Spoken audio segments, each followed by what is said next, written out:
What's up, guys? Welcome back to the channel. Today we are going to be going over the new Forbidden list that dropped over the weekend. This will be a little bit more of a well thought out video for explanations because we cannot do a live reaction.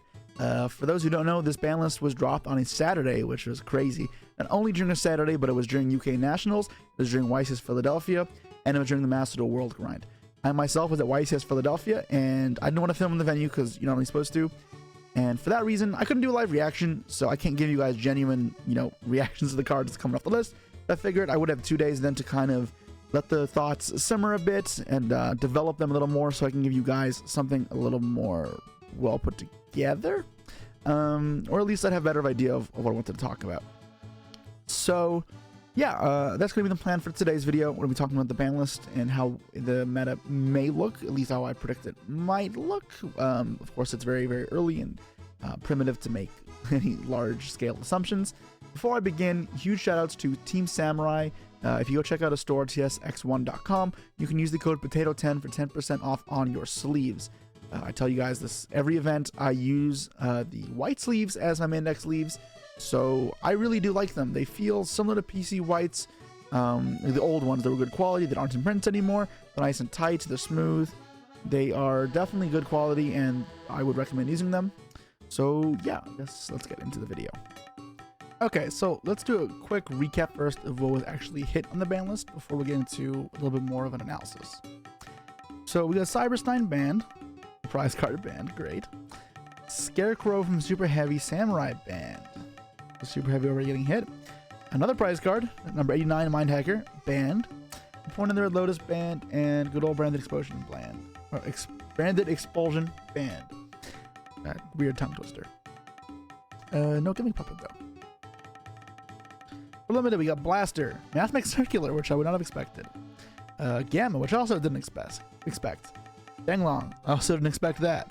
A Rise Heart, didn't expect that being limited, and Delicious Memory, one I definitely did not see coming. Sacred Tree I didn't see either. Yeah, I mean, this was weird. Besides Blaster, I would not have seen any of these limits coming. And as for the semi-limits, Orange Light to 2, which is fine. The Ishizu card is at 1. Didn't see it coming, but probably can come back to 3, to be honest. Unicorn at 2 makes no sense, but whatever. Lightning Storm at 2 also makes no sense. Whatever. Fountain, same thing. Why? Engage and Starter maybe at 2 that make more sense. A Starter at 2 doesn't make sense, man. Like, oh god, it barely affects consistency. Or long game. Engage maybe matters the most at 2, but it's whatever. At 3 though is interesting though. Steam the Cloak, Birdman, Samsara Lotus, Spell Quick Fix, Recital Starling, Draco Face Off, and yet another striker card, Multi-Roll. Now only engages at 2, and then Hornet Jones at 1, and that's all the restrictions they have left. Yeah, so interesting ban list. A lot more cards kind of moved around than I would have expected. So we have a lot to work with, and I'll get into the analysis next. Okay, so let's talk about some of the more in-depth implications of the list. Now, the biggest one is obviously going to be Kashtira. It had a couple hits. It had Mind Hacker banned, Unicorns at 2, and a Rise Heart limited. So Unicorns at 2 is going to make almost no difference. This is going to hit the consistency ever so slightly. We can put that in a calculator to figure out the actual, like, quantifiable effect. But it's minimal. That's not going to make much of a difference. It's ultimately not that important. And if you wanted to, you could always make it up with Small Worlds or Planet Pathfinder or another field spell. That's not a big deal. The grind game is lowered a little bit, but again, not much. Maybe it makes cards like Desires a little more risky, but nothing meaningful. A Rise Heart to 1 does make somewhat of a big difference. And I'm going to explain in a second. It is somewhat related to Mind Hacker being banned. And that's the last one, Hacker being banned. This is definitely the biggest one. And that is because Kashtira for the last bit has been the best deck. That is almost undeniable with the data that supported it.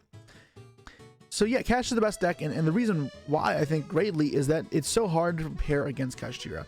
They have several ways of attacking you when they go first. And it's very hard to prepare for both, but also having access to some of the most unfair toxic mechanics in the game.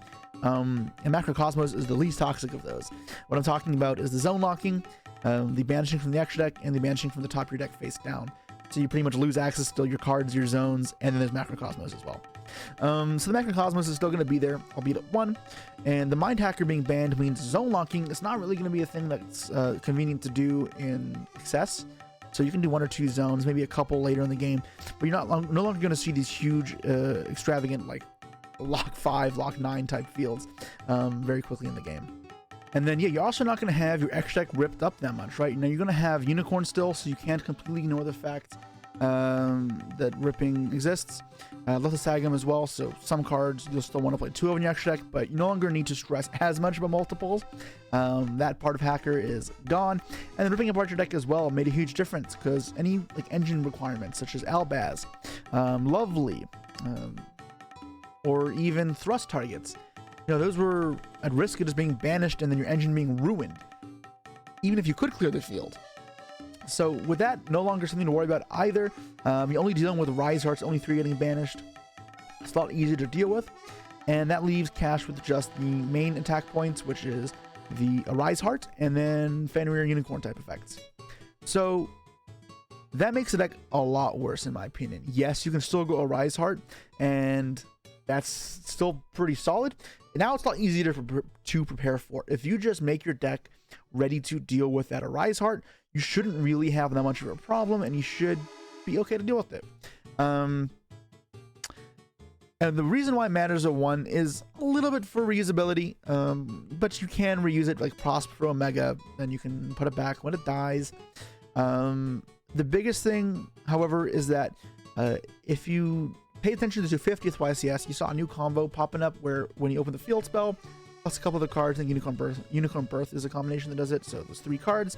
Or no, you just only need 1 other card. It may have just been Birth field spell. But yeah, those 2 cards, and you can end on double Arise Heart. So yeah, so that no longer is a play either. This is forcing the Cashier players to, I guess, be a bit more predictable of a field, so that way you can have a more consistent attack plan when going second against it. And that's alright, I guess, but that does make the deck a lot worse. So how does this deck then adjust to this change? Well, there's other things you can do. For one, there are other rank 7s in the game, and one that has seen a little bit of play, including at the 250th and at the Brazil Nationals, was playing Raid Raptor Arsenal Falcon.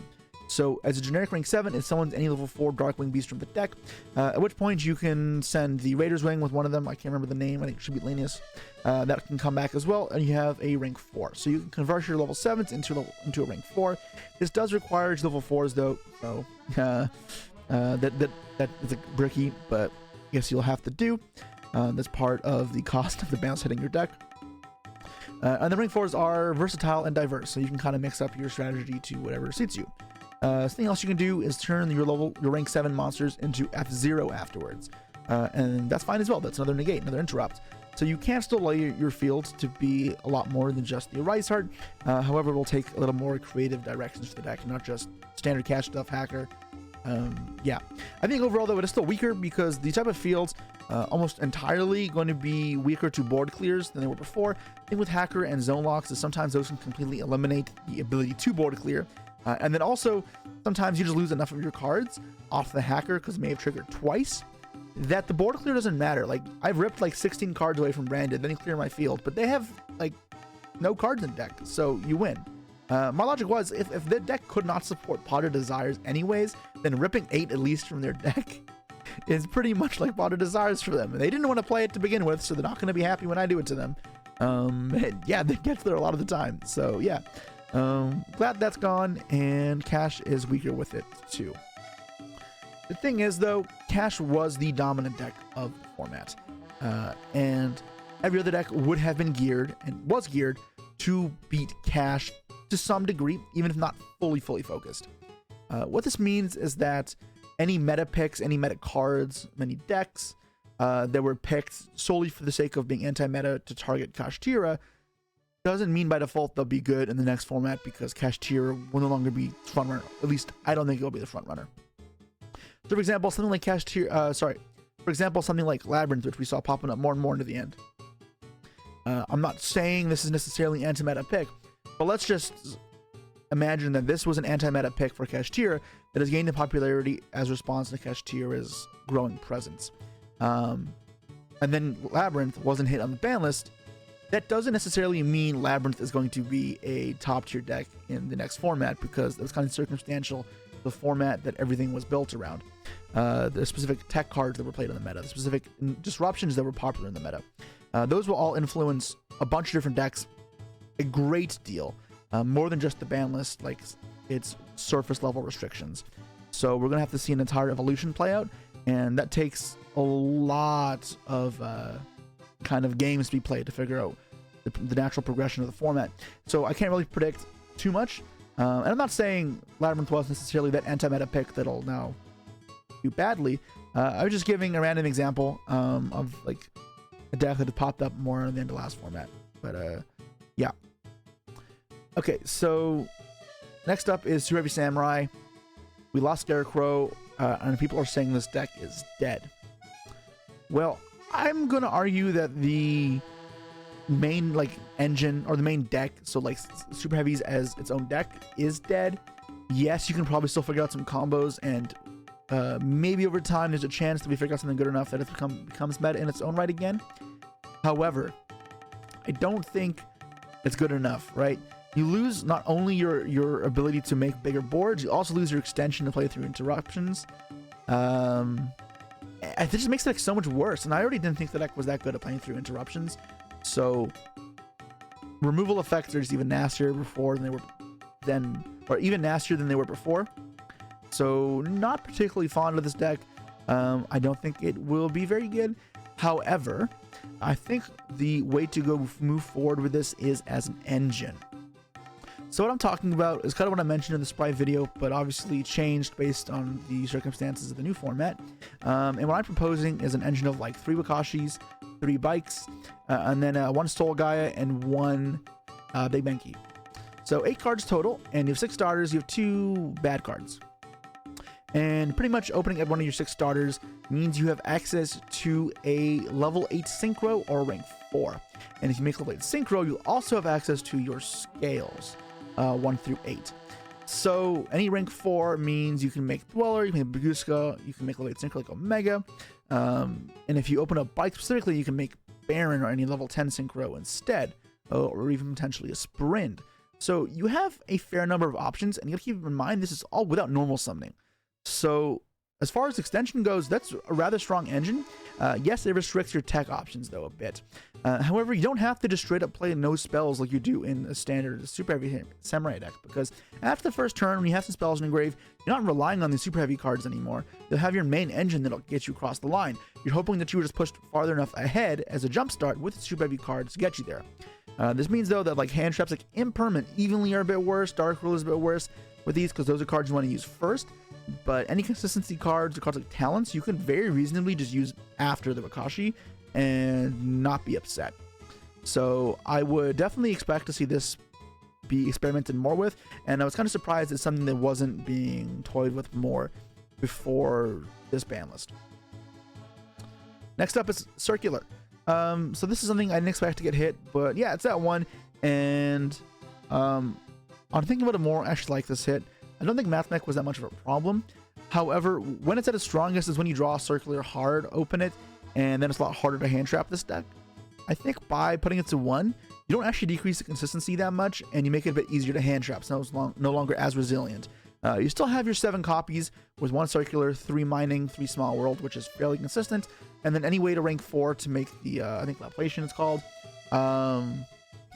gets you the Circular. So you should still have access to it in some easy combos. And you still have all the Cybers cards like the Firewalls that make access code OTK, and that's still fine. And you know, Diameter with what's it called? Super Factorial is very strong still. So this deck should still have all the gas behind it, and consistency is not decreased that much. And you could very well make it up with other cards as well. So I think it's fine. But more so, what I'd like to explore with this deck is, as I said, a rank 4 engine. Now, keep in mind, I'm talking about this specifically after Super Heavy Samurai, because I think this is something you could actually just incorporate together. I think all the spells you're playing in Super Heavy Samurais are like mining, small rule type cards, which you could just use after Wakashi anyways. So if you lead with Wakashi, you can make your rank 4 to get Circular. So now you're started there. It could be used to bait interruptions as well.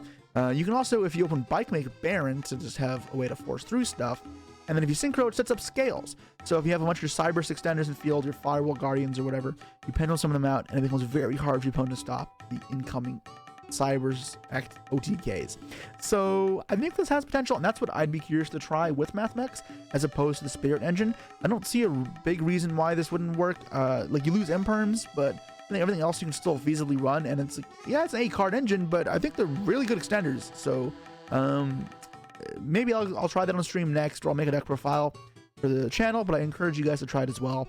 That is a MathMex Super Heavy Samurai Hybrid. Okay, next up, I'm going to talk about the Runic cards. So Fountain of 2 is a almost nothing hit. Like, some builds did play 3 because drawing it was okay, but it never mattered a huge amount. And part of the reason why 3 could have been acceptable before was to play around your deck getting ripped apart. And again, that's not happening either. So 2 Fountain is whatever. Maybe it creates more risk with desires, but nothing like that meaningful. The bigger hit is for sure on Sacred Tree. With Sacred Tree at 1, you lose both Grind Game and your combo capacity as an Archery deck, and I think those combined make that as a strategy not worth it.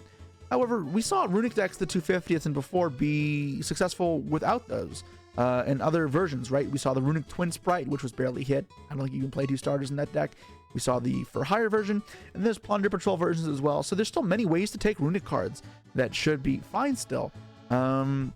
And I expect to see these pop up more and more over the next coming weeks because they should be fine. And theoretically, they had a hard time dealing with the big super heavy samurai fields because you couldn't fit them in hand traps this deck. And that's supposedly changed as well now. So I think these are somewhat well positioned. So on the topic of Labyrinth, I've honestly not played that much of this deck to give a great answer. However, I have a hard time thinking it'll be a straight up best deck. I think it could kind of be on the fringe ends of tier 1. I think it's a little too easy to target down, however, because of backward removal and cards like Ash and Bell, which are very good against it. But obviously, with the new innovations coming recently with Stovey Torby and Chandelier being played, and everyone figuring out the correct ratios, the deck has been getting better and better, and a lot more of a threat in competitive competitions. So with no hits, this should still see play, and I don't think it was like a hard meta counter to Kashtira. In fact, I don't think the matchup was that great, and it was fine. I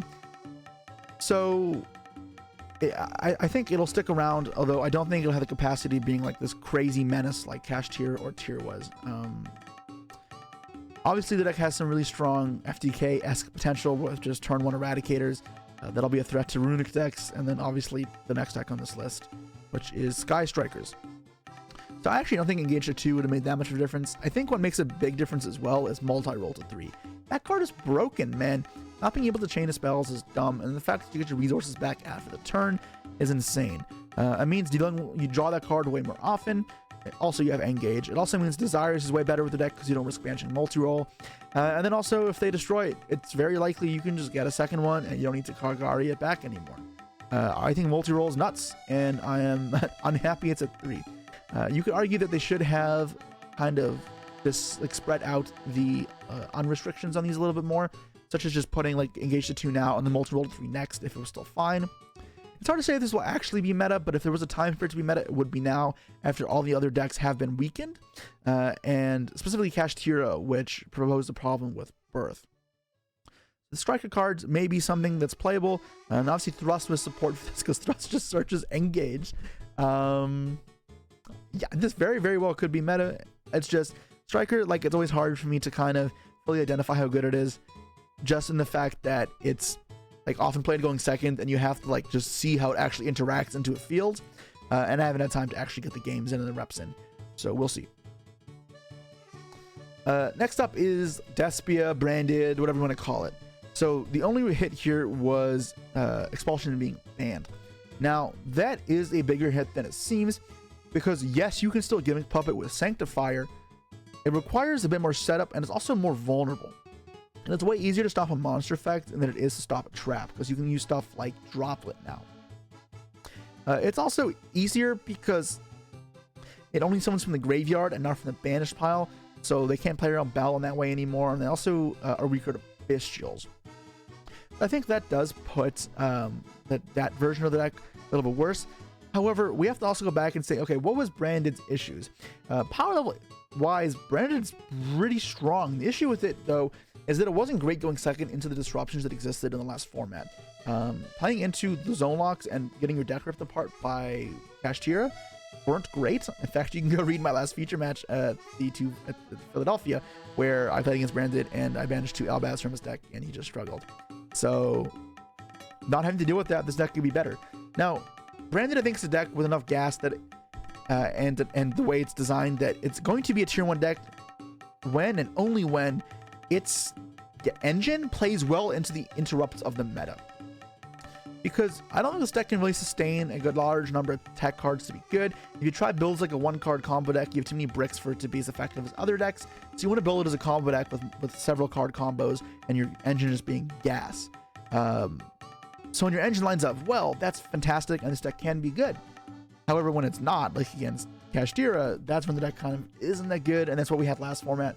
So then with that on our minds, how does it look now? Well, I think with combos being a little bit weaker and only dealing with stuff like Noir maybe or some Labyrinth trap cards, this very well could be a strong deck from that perspective. So it's a bit hard to know for sure how the interrupts will pan out for the meta. That will take a bit of time to develop. We'll see on DB probably in a couple days. But I would keep an eye on Despia because this very well just could be a top tier deck even without playing given puppet cards. And that brings us on to the Pirellis. So One Delicious is a cool hit. I actually kind of like it because it does make a noticeable difference where now you will have it a lot less often and you can't search it like guaranteed off of My Friend. That makes this card a lot worse, and it also encourages people to play the field spell to search it because that's the only real way to guarantee it. And then it makes Plump harder to get, which is one of the strongest cards you have. But yeah, it's not a huge hit either, and the deck should still be fine. That being said, though, the deck's been really unimpressive for me. The results have not done well, and whenever I watch it play or play against it, it just feels like it's investing a lot of resources to get going. And if you get hit at like these choke points, you just tend to have nothing. That's not a way you want a deck to play, though, especially if you expect it to be like the tier 1 deck that defines the format. You're going to have a lot of target on your back. If you can't keep up with that, you're going to struggle. And I really feel like that's what Pirelli's going to have to contend with. And I don't think it'll pan out that well. So I think Pirelli may continue underperforming from here. I don't think it'll be a bad deck, but I really don't think it's going to be like this crazy thing either. Okay, so Cybersign being banned, this should be an obvious good thing. Ever since it came back, we've had a lot of potential with this that is pretty good. It's just searchable, and that's not a good thing. And now searchable in like several ways with stuff like Gigantic, Sprint, and Giganix. This was due, and I'm very happy it's gone because this reduces some of the the degenerate combos. Blaster is kind of the opposite. This card is tame by modern standards, and this won't make much of a difference, although it's nice that it's off for the fire support coming out. Although there's a good chance it's just not even played in those decks. So Gamma is one that I'm rather sad about. It's a very strong card, so I can understand why it's that one. However, I think that a lot of going second disruption strategies don't have any way to remove monsters. If you think about what hand traps can like actually remove monsters from the field, it's Nibiru, Gamma, Orange Light. It's not much. And I don't like that when it's a one-dimensional type of interruption to play around, it becomes very easy to do so. I liked when your opponent has to play around Gamma and Nibiru and Droll and Ash and Imperm and Valor. When they all do the same thing, it becomes very easy to build a deck and then play specifically to beat those cards. So with that in mind, I think Gamma was healthy for the game, and I'm sad it's at 1. However, I can understand though that maybe it was too strong when you go first and you get to Gamma, like you get Ash on your field spell. But at the same time, like that requires people to play around Gamma or play around. Yeah, I mean, I don't know. I think that's like a good thing to exist in the game, not a bad thing. It's really not that crazy of a combo insulator, not like Midbreaker Field or Call By. But yeah, I mean, this card's probably unplayable 1-1, but like unless you play like the spell one with it and then you have like 4 side frame monsters and then 1 driver, that's like fine, assuming the spells are actually good to hit. Maybe you do that against Pirelli. Yeah, that's kind of where Gamma stands right now. I also want to talk about Steam the Cloak. So this is something that I think has been not talked about enough. This card is really good. You can synchro with it if it wasn't summoned from the grave. So if you just normal summon it and then it's a generic level 3 tuner, you get the token and it can come back and give you another token. So it gives you like 3 material worth of fodder, 3 net links, which is really strong. at a base. However, cards like this are only as good as the monsters you can summon with it. And right now, we don't have that many tools because Helker Fibrax is banned, Scythe is banned, and Anaconda is banned. But that doesn't mean those tools won't exist in the future. So with this at 3 and the adventure cards at 3 and Ancient Fairy Dragon off the list, it is very possible that something could just be very good as some like kitchen sink combo deck. Not far away or maybe farther away. Who knows? But I put money on this card being playable again at some point. And I'd be a little concerned with it being a 3 because now it is just a card you'll always have. This card is good. I think it's a matter of time. Similarly is Danglong. This is a fantastic broken card that is also limited by the tools that exist in the game. And if you don't know what this card does because you weren't playing back then, I guess let me explain. So in a special summon, you can add a Yangzing card from deck to your hand. Once per turn, you can send a worm from deck to the grave and it copies its level. That's a tuner. And if this card leaves the field, special Yangzing from the deck. You can use all 3 effects. You can use a Rhoda, you can use a Foolish, and you can use an E-Telly, all in the same turn with 1 card, and it's a tuner. So this card is nuts. However, it's only as good as the Yangzing and Worm monsters that exist in the game, or any combos that revolve around it. So right now, I'm not sure if there's anything that really wants to use it. Dinos coming in, Wild Survivors may be it, because you can make this relatively easy and do kind of what you did a couple of years ago with the Dinos. But it's a pretty heavy engine to play a bunch of the Yangzing cards. Yes, you get a counter trap and some free tuners, and that's kind of nice, but those are multiple cards you don't want to draw. And in this day and age, like, you really don't want brick cards when every card in your hand to be live. But this card will probably be played at some point. If it's not now, it probably will be in the future. And it makes it harder for Konami to print worm monsters, because anytime there's a good worm graveyard effect, this card comes to mind, because it has that on top of other good effects. So, yeah. Don't love this card existing, but that's the way Yu-Gi-Oh is. So it will be a problem at some point. They may end up getting banned like our friend Cybersign here. Anyways, that's it for now, guys. I hope you found this fully informative. It's kind of hard to paint a picture what the format will be like.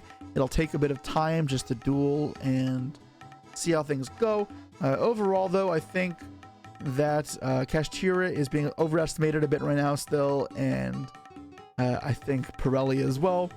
And then Despia may be under a little bit, but it is very hard to say. Only time will tell, and maybe in a couple weeks or so, I can give you guys a new format update to give you a better idea on how it progressed since my initial predictions. I will see you guys then. Peace.